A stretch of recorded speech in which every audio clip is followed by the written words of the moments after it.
Et nous retrouvons le billet d'humeur de Philou. Ah bon, on l'avait pas perdu, hein. Alors, bon, premier bide. Pouf, pouf. Non, mais tu nous l'avais déjà fait la dernière fois. Ah, c'est sûr. Bon, alors, Alzheimer. Tu radotes. Je vais aller prendre une chambre en face vite fait. Oui, merci, quoi. Non, mais bon. Voilà. Alors, bon, à quelques jours du deuxième tour de l'élection présidentielle, j'avoue mon total désarroi.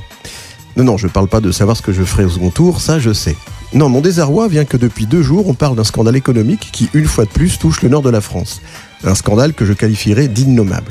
Qu'est-ce donc qu'il a de plus innommable, par exemple, que les Goodyear, Flodder ou autres, ce scandale? De quoi est-ce qu'il s'agit-il? Je vais vous le dire. Depuis avant-hier, donc, j'entends parler de la fermeture annoncée de l'usine Whirlpool. Bon, je change de chaîne, et là, c'est une autre usine qui va fermer. Whirlpool.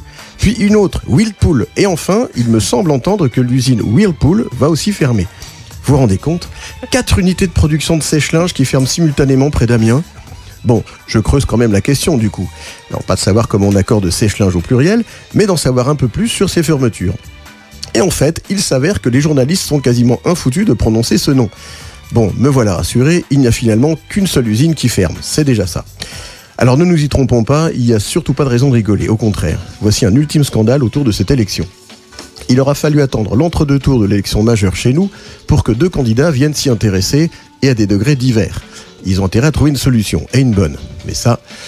Bon, à part ça, quoi de neuf? Rien.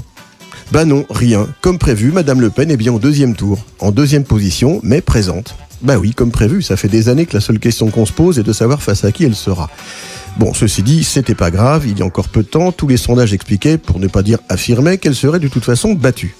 Alors finalement, la surprise viendra au premier tour des scores des 2 candidats des grands partis principaux, qui se font dégager avec perte et fracas, et ma foi, j'avoue que... Parce que franchement, ces 2 grands partis sont quand même responsables de cet état de fait, et pas que. Le fameux et pas que, j'ai réussi à le caser. Oui, hein. Ça fait plus de 15 ans, par exemple, que l'on se torture l'esprit pour savoir si le Front National est un parti démocratique ou pas, sans vraiment apporter de réponse. Du coup, il est toujours là, et bien là. Et on commence maintenant à nous dire que finalement, il pourrait bien l'emporter. Et que si c'est pas cette fois-ci, ça sera la prochaine. Alors du coup, en effet, si c'est pas cette fois-ci, à quoi bon défiler dans la rue et tirer la sonnette d'alarme? J'allais dire la sornette d'alarme. S'émouvoir outre mesure et se faire aller voter, puisqu'au vu des projections de report des voix, Marine Le Pen ne peut pas passer, cette fois-ci. D'ailleurs, j'en entends qui disent que comme Macron est sûr de passer, ça sert à rien d'aller voter. Moi, je dis qu'avec ces raisonnements à la con, on risque fort de se retrouver lessivé le 7 mai. Oui. Et franchement, au moment où on va délocaliser une usine de sèche-linge, je me dis que ce serait vraiment pas malin d'en rajouter une couche. Ah, joli.